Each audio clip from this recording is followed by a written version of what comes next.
ምዕራፍ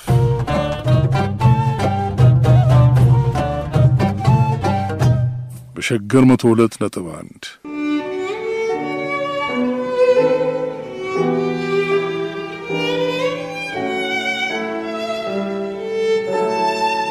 መንከራተቷ የስቃይ ኑሮዋ ገና ከልጅነቷ ይጀምራል። ገና በትንሽነቷ ለጸማ ብረጃ ታስባ እንደ ስጦታ ተቆጥራ ከቤቷ ተጎትታ ለሰው ተሰጠች። እንደ ንጉስ ልጅ ሳትቆጠር ያለ ደስታ እንድትኖር ተፈረደባት። አድጋም የወጣትነት ህይወቷ ተመሳሳይ ነበር። በዝምታ ረጅም ጊዜ አሳለፈች።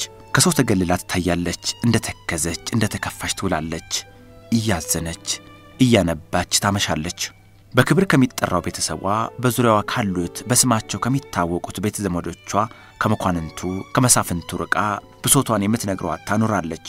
እቺ በሐዘን ተጎርታ ያደገች ፍቅር ሳታገኝ የኖረች ድንገት ሳታስበው ተጠርታ ድንገት ሳታስበው ያከብሮት ስም አግኝታ ብትነግስም ካሳለፈችው የጨፈገገ ህይወት ልትወጣ አልቻለችም። ያጣችውን ደስታ ልታገኝ አልታደለችም። ዛሬ መስከረም ላይ ሆነን በመስቀል ማግስት ተገኝተን መስከረም 17 1909 ዓመተ ምህረት የኢትዮጵያ መንግስት ንግስት መሆናቸው ስለታወጀው ንግስት ዘውዲቱ ታሪክ ከብዙ በትንሹ ተሰማላችሁ።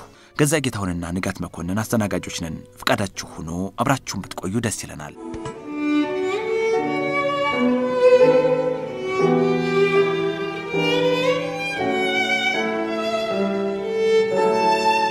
በቤት ስሟ ማሚቴ ይሏታል። ንግስት ዘውዲቱ ምኒልክ ሐዘንተኛዋ ንግስት። አጼ ምኒልክ በጠና ታመው የሀገር ቤትና የውጭ ሀገር ሐኪሞች ሊያክሟቸው ይመላለሳሉ። በሕክምናው ብዙም ያልተማመኑ ይሻላቸዋል ብለው ያላሰቡ ወደ ጠበሉ እንዲሄዱ ይመክራሉ። በቤተ መንግስቱ ያሉት በተጨነቁበት ህዝቡ ስለ ጤንነታቸው ለማወቅ በሚጠይቅበት ሰዓት ልጃቸው ዘውዲቱ ካጠገባቸው አልራቀችም። ከእንጀራ እናቷ ከጣይቱ ጎን ሆና አባቷን ታስታምማለች። የአጼ ምኒልክ ህመም ሲባባስ የመዳን ተስፋቸው ሲሟጠት ሐዘኗ ከበደ። ያለ ረፍት ቀንና ሌሊት ስታስታምማቸው ቆየች። አንድ ቀን ስለ አባቷ እያሰበች ሐዘኗን ለመቋቋም እየታገለች ባለችበት ሰዓት የታላቅ እህቷ ልጅ ኢያሱ ባልታወቀ ምክንያት ርቃፋሌ ከተባለ ስፍራ በግዞት እንድትቀመጥ አዘዙ። ከቀናት በኋላ ባለቤቷ ራስ ጉግሳወሌ ወደ አለችበት ሄደው አብረው እንዲኖሩ ተፈቀደላቸው። ባልና ሚስት በቀዝቃዛ ጎጆ በጨለመ ቤት ኑሯቸውን ተያያዙ። 3 ዓመት ሊሞላቸው 3 ወር ሲቀራቸው የአጼ ምኒልክ የግቢ ሚኒስትር ደጃች መታፈሪያ የሚከተሏቸውን መርጠው ከፍተኛ ጀባ አስከትለው በወርቅ ያጌጡ ሰጋር በቅሎዎችን አሰልፈው ዘውዲቱ ካለችበት ደረሱ። ስታያቸው ደንግጣለች። ኢያሱ የጨከኑ መሰላት። ከግዞት አስወጥተው ምን ሊቀጧት እንዳሰቡ ስትገምት ለንግስና መፈለጓን ነገሯት። አላመነችም።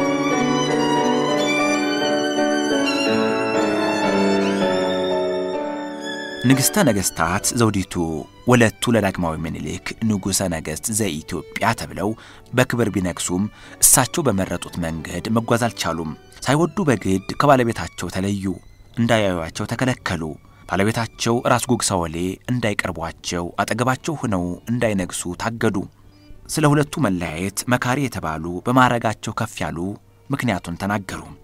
ንግስቲቱ የተከበሩትን የአባታቸውን የአጼ ምኒልክ ዘውድ የሚወርሱት በክብር ተቀምጠው የሚያስተዳድሩት ሕይወታቸውን ሳይሳሱ ለሀገራቸውና ለሕዝባቸው ደህንነት ሊሰው ከምድራዊ ዓለም ርቀው በጾም በጸሎት ቆይተው በንጽህና ኖረው መገኘት ስላለባቸው ከባለቤታቸው ተለይተው ወደ ቤተ መንግስት እንዲገቡ መወሰኑን አበሰሩ። በዘመኑ ባልተነገረ አዋጅ በስምምነት ባልተቀመጠ ደንብ ባልና ሚስት አብረው እንዲኖሩ አልተፈቀደላቸውም። ንግስት የሆነችው ከባሏ መለያየት አለባት የሚል ሕግ አልነበረም። እንደ ሰበብ የተሰማው ብዙዎቹን ያሳምናል ተብሎ የታሰበው ንግስቷ ባል ስታገባ ልቧ በፍቅር ተማርኮ በፍቅሩ ወድቃ የተሰጣትን ከባዱን ኃላፊነት ትረሳዋለች። ባል የተባለውም በሚስቱ ፍቅር ተጠቅሞ ፍቅሯ መሳሪያው ሆኖት በስልጣን ይጠቀማል ተባለ።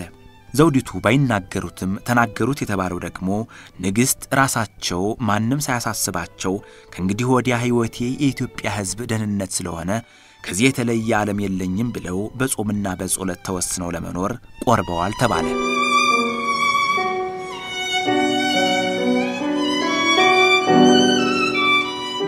ንግሥት ዘውዲቱ በአንድ በኩል አባታቸውን አጼ ምኒልክ እንዳይቀብሩ ተከልክለው ርቀው ተወስደው በዝግ ቤት ውስጥ እንዲቆዩ ተደርጎ በሐዘን ከኖሩበት ድንገት ወደ ቤተ መንግሥት ተጠርተው በአባታቸው ቦታ ታይተው መንገሳቸው ምን ያህል ከባድ ኃላፊነት እንደሆነ እየተሰማቸው፣ በሌላ በኩል የታላቅ እህታቸው ልጅ ኢያሱን መኳንንቱ በስልጣን እንዳይቆዩ አግደዋቸው መንከራተታቸውን እያስታወሱ ያዝናሉ። ኢያሱ ከአዲስ አበባ ወጥተው በቆዩበት ሳያስቡት ከስልጣን መነሳታቸውን ይሰማሉ። የወረዱበትን ምክንያት ሊጠይቁ አልፈለጉም። ሰንብተው እነማን ይህንን ተግባር እንደፈጸሙ ይደርሱበታል። ከመመለስ ይልቅ የተቀሙትን ስልጣን ሊያስመልሱ ዳግም በክብር ሊቀመጡ ደጋፊዎቻቸውን ሰብስበው የጦር መሳሪያዎችን አከፋፍለው ውጊያ ጀምረው ነበር። እንዳሰቡት ግን አልሆነም። ወይዘሮ ዘውዲቱ መስከረም 17 በ1909 ዓመተ ምህረት የኢትዮጵያ መንግስት ንግስት መሆናቸው ታወጀ። በአባታቸው ዙፋን ተቀመጡ። ነገር ግን ሥርዓተ ንግስቱ የተፈጸመው ከወራት ቆይታ በኋላ በወርሃ የካቲት ነበር። ለዚህ ደግሞ አንድ ምክንያት ተቀምጧል። የልጅ ኢያሱ ደጋፊ የሆኑት አባታቸው ንጉስ ሚካኤል ጦር አስከትለው ወደ ሸዋ እየመጡበት የነበረ ጊዜ በመሆኑ ንጉስ ሚካኤል በወርሃ ጥቅምት ድል ከሆኑ በኋላ ግን የንግስቱ ዝግጅት ተጀመረ። የዘውዱ በዓል መቼ እንደሚካሄድ ተነገረ። ከየሀገሩ ሹማምንቱ በመኪና በባቡር አዲስ አበባ ገቡ።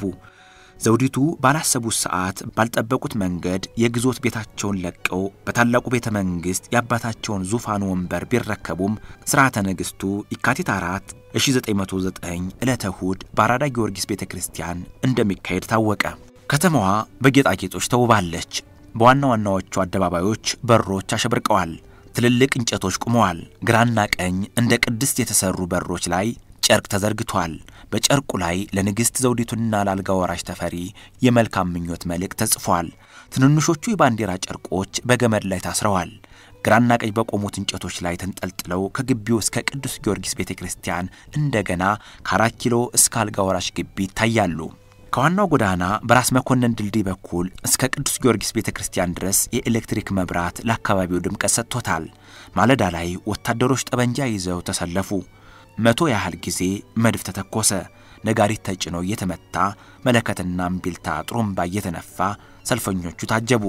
ከሰረገላዎቹ መካከል በአራት ፈረሶች የሚሳበው ሰረገላ የንግስቲቱን ቤተሰቦችና ሹማምንቶቹን ይዘው በተመሳሳይ በአራት ፈረሶች የሚሳበው ሰረገላ ወዛይዝርትን የጫነው በ6 ፈረሶች የሚሳበው ንግስት ዘውዲቱ ተቀምጠው የሚጓዙበት ያጌጠው ሰረገላ ግቢ ሲደርሱ ንግስቲቱ ወርደው በዝግታ እየተራመዱ ወደ ቤተ መንግስት ገቡ። ለትላልቅ ሹማምንትና ከውጭ አገር ለመጡ እንግዶች ሻምፓኝ ተከፈተ። ግብዣው ተካሄደ። ንግስቲቱ ተሸኙ።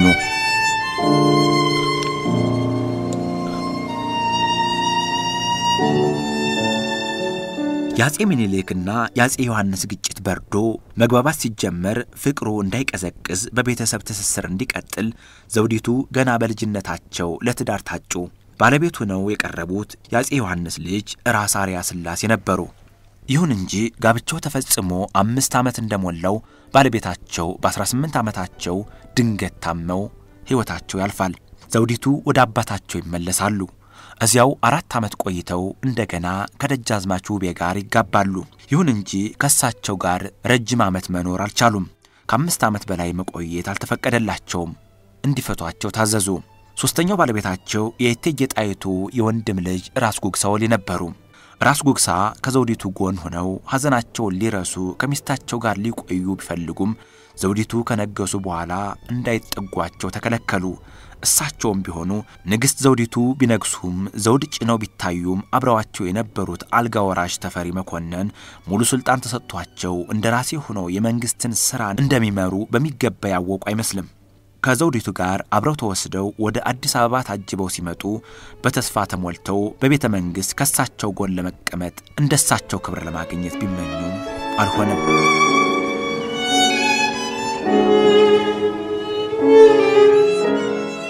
ዘውዲቱ ከነገሱ በኋላ እንደ ሌሎቹ ነገስታት ተማክረው የመወሰን የማስፈጸም ድርሻቸው የጎላ ነው ሊባል አይቻልም። ባህሪያቸው፣ አቀራረባቸው፣ ለሰዎች ያላቸው ክብር በኃላፊነታቸው ላይም ይታይ እንደነበር ዘውዴ ረታ ተፈሪ መኮንን ረጅሙ የስልጣን ጉዞ በምኒልክ በኢያሱና በዘውዲቱ ዘመን በሚል መጻፋቸው እንዳሰፈሩት ወይዘሮ ዘውዲቱ በተፈጥሯቸው እጅግ ደግና ፈጽሞ የዋህ በመሆናቸው ከነገሱ በኋላ ያባታቸውን ሚኒስትሮች ሲያነጋግሩ እናንተ የምትነግሩኝን ፈጽማለሁ ከማለት በስተቀር ስለ ኢትዮጵያ አመራር ምንም አይነት ሐሳብና ዓላማ እንዳልነበራቸው ይታይ ነበር ይላሉ። በንግስናቸው ሀገር መምራት ቀርቶ በእለቱ ስለሚከናወኑ ስራዎች የሚያውቁት ነገር ስላልነበራቸው ልጄ ወንድሜ እያሉ በሚጠሯቸው የሚነገራቸውን ተረጋግተው ያዳመጡ የሚቀርቡላቸውን እያዩ በቅን መንፈስ ያጸድቃሉ የሚሏቸው በርካቶች ናቸው። ሀገር በመምራትም ቢሆን ብዙዎቹ ያልጋ ወራሹ ወገኖች ዘውዲቱ ልምድ እንደሌላቸው ችሎታ እንደሚያንሳቸው ተናግረው የመንግስቱ ስራ በሙሉ ስልጣን የወሰዱት ለመስራት ብቃት ያላቸው ራስ ተፈሪ እንደሆኑ ይጠቁሙ ነበር። የተወሰኑት ተፈሪን ለማንገስ የፈለጉት አልጋ ወራሹ ከንግስቲቷ ሳይርቁ ልምድ እየወሰዱ እንዲቆዩ ተናገሩ። ገራገሯ ንግስት የሰዎቹን ፍላጎት ሳይረዱ የመጨረሻውን ሳይገምቱ ያሉትን ደግፈው አልጋ ወራሹን ካጠገባቸው ሳይለዩ አብረው ለመስራት ተስማሙ። ይህንን ለንግስቲቱ የቀረበውን ሐሳብ ተጠራጥረው ከንግስትነታቸው ሊያነሷቸው እንደሆነ ገምተው ተቃውሟቸውን ያሰሙ ነበሩ።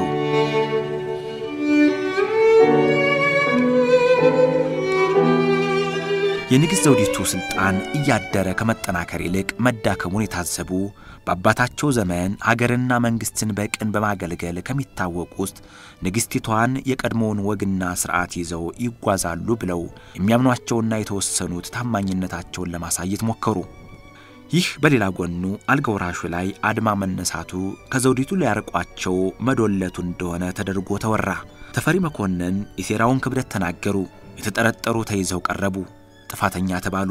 እነዚህ የቀድሞዎቹን ሚኒስትሮች እስር ቤት ከማስገባት ይልቅ ከአዲስ አበባ ርቀው ወደ የርስት ሀገራቸው ሄደው በግዞት እንዲቆዩ ተደረገ። ንግስት ዘውዲቱ መከሰሳቸውን የተቀበሉት ቅጣቱን በስልጣናቸው ያጸደቁት አምነውበት አልነበረም። እነዚህ የታወቁ ሰዎች እንደ ጥፋተኛ ተቆጥረው ከሥራ ኃላፊነታቸው ወርደው ወደ ገጠር ገብተው እንዳይንቀሳቀሱ መደረጋቸው አበሳጭቷቸዋል፣ አሳዝኗቸዋል። ያባታቸውን የቅርብ አገልጋይ የሀገር ባለውለታዎች በመሆናቸው ቅጣታቸውን ማመን ተቸግረው ነበር።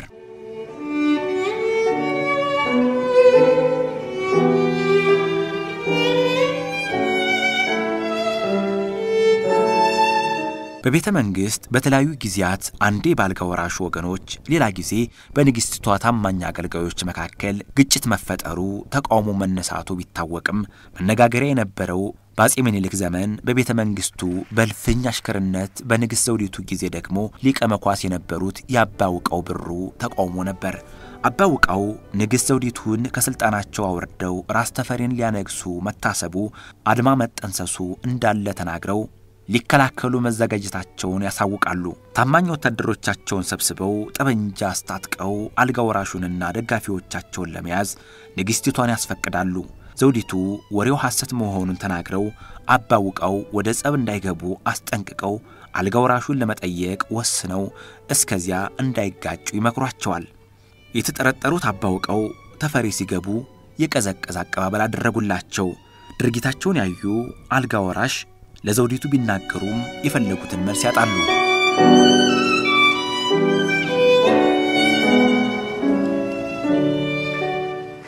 ግጭቱ ከረረ። በሁለቱም ወገን ያሉት ሰዎች ተፋጠጡ። አባውቀው ከንዴታቸው መብረድ አልቻሉም። የንግስት ዘውዲቱን ክብር እጠብቃለሁ ብለው የዳግማዊ ምኒልክ መታሰቢያ ቤቱን ከፍተው መትረየሶችን አውጥተውና ጠምደው ወታደሮቻቸውን አሰባስበው መሸለል መፎከር ጀመሩ። በወቅቱ የነበረውን ግርግር ዘውዴ ረታ እንደጻፉት የአዲስ አበባ ሕዝብ ምን ጉድ ፈላ ብሎ የግቢውን አጥር እየዘለለ ገብቶ ቤተ መንግስቱን ከበበው። ሊፈነዳ የተንጠለጠለው አደጋ ሁለት አይነት ሆኖ የመጀመሪያው ያባውቀው ሽለላ መጨረሻው ምን እንደሚሆን አለመታወቁ ነው። ሁለተኛው ህዝቡ ቤተ መንግስቱን ሲከብ ዝርፊያና ወንጀል ሊፈጸም ይችላል የሚለው ስጋት ነው። በዚህ ጊዜ አልጋ ወራሹ ህዝቡን በሽመል እየመቱ በማስወጣት መረጋጋት ሲጀምር አባውቀው ብሩ የመቤቱን የንግስት ደህንነት ባይኔ ካላየው እተኩሳለሁ በማለታቸው አልጋ ወራሹ ለዘውዲቱ ተናግረው በመልእክተኞቹ አማካኝነት ስለ ንግስቲቱ ቢነገራቸውም አላምንም ይላሉ። ንግስት ዘውዲቱ ይጨነቃሉ። ድንገት መገዳደሉ ደም መፋሰሱ ሊከሰት ይችላል ብለው ይሰጋሉ። አባውቀውን ቤተክርስቲያን ቢሄዱ እንደሚያናግሯቸው ለራስ ተፈሪ ቢናገሩ አልጋ ወራሹ ይናደዳሉ። ንግስትና አልጋውራሹ ሳይስማሙ ይቀራሉ። አባውቀው ጥፋተኛ ስለሆኑ እንዲቀጡ ራስ ተፈሪ ይጠይቃሉ። ንግስቲቱ ይቃወማሉ። ለረጅም ሰዓት ይከራከራሉ። አልጋውራሹ ቁጣቸው አይሎ ውሳኔው እንዲጸድቅ ይናገራሉ። ንግስቲቷ ራስ ተፈሪ ለምነው ቅጣቱ ከሞት ወደ እስራት እንዲለወጥ ይጠይቃሉ።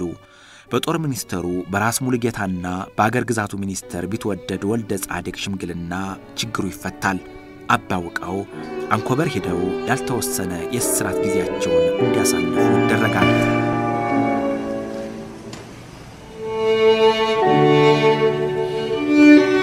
ዘውዲቱ በንግስና ዘመናቸው የተረጋጋ ሕይወት ሳይኖራቸው ሐዘናቸው እየከበደ በቅርብም ይሁን በሩቅ ስላሉ ዘመዶቻቸው ማሰባቸውን ሳያቋርጡ የኖሩ ንግስት ነበሩ። ታላቅ እህታቸው ልጅ የሆኑት ኢያሱ በተለያዩ የጦር ሜዳዎች ድል ሳይቀናቸው ተዳክመው ራሱዩም ቤት ሆነው ከወይዘሮ ተዋበሽ ጋር ተማክረው ለሳቸው በሚስጥር መልእክት መላክ ቢፈልጉም ደብዳቤው መንገድ ላይ የተጠለፈ ሳይደርሳቸው ይቀራል። ተደብቆ መቆየታቸው ያሳሰባቸው ራስዩም ለማስታረቅ ሲጥሩ ንግስት ዘውዲቱ ይሰሙና ይስማማሉ። ራስ ተፈሪ ይቃወማሉ። ኢያሱ ይያዛሉ።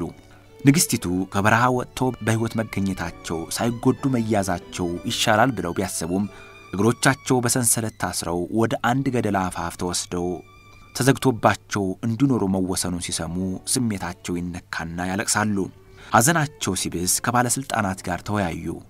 ትህትና በተሞላበት ቋንቋ ተለሳልሰው ኢያሱ ጥፋተኛ እንደሆኑ ጠቅሰው ተይዘው መታሰራቸውን እንደማይቃወሙ ተናግረው ልጅነታቸውን ያጉል ሰዎችን ምክር መስማታቸውን ጠቁመው የስር ቦታው ተለውጦ ቅርብ ሆነው ጠባቂ ተቀጥሮላቸው እስራቸውን ቢጨርሱ ምክር እየሰሙ ልባቸውን ወደ ፈጣሪ ሊመልሱ ቀና ሰው ሊሆኑ እንደሚችሉ ተናገሩ። ተፈቀደላቸው።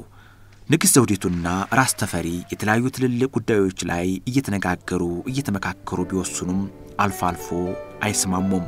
በተለይም ባልጋወራሽ ደጋፊዎች ግፊት ራስ ተፈሪ መንገስ እንዳለባቸው ተናግረው ስነ ስርዓቱ በቤተ ክርስቲያን እንደሚካሄድ የጠየቁለት ንግስቲቱ ከረጅም ዓመት በኋላ ጠንከር ያለ ተቃውሞ አሳይተዋቸው ነበር።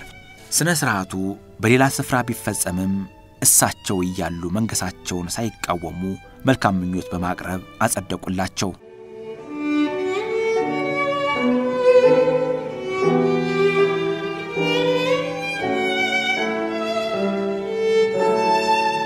ንግስት ዘውዲቱ ሐዘን ተጭኗቸው የሰው በደል የሰውን ስቃይ ተካፍለው ከጭካኔ ይልቅ መራራትን መርጠው ከግጭት ይልቅ ሰላምን ተመኝተው ቢኖሩም በአባታቸው ሞት በሚኒስትሮቹ ግዛት በኢያሱ እንግልት ተጎርተው ቢቆዩም ስለ ባለቤታቸው ለማወቅ ጥረዋል።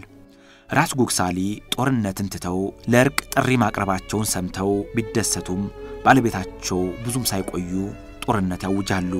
ዘውዲቱ በልመና በሰላም እንዲጨርሱ ቢጠይቋቸው ፍቃደኛ ሳይሆኑ ይቀራሉ። በመጨረሻው ሰዓት ባለቤታቸው ራስ ጉግሳ ተሸንፈው ይማረካሉ። ይህ ለንግስት ዘውዲቱ አልተነገራቸውም። ያኔ ክፉኛ ታመው ነበር። በ1988 ዓመተ ምህረት ላይ የተወለዱት ንግስት ዘውዲቱ ብዙም ሳይቆዩ በ13 ዓመት ከመንፈቅ የንግስና ዘመናቸው መጋቢት 24 1922 ዓመተ ምህረት ሕይወታቸው ታልፋለች። ንግስት ዘውዲቱ በዘመናቸው በርካታ ተግባራትን እንዳከናወኑ ይነገራል።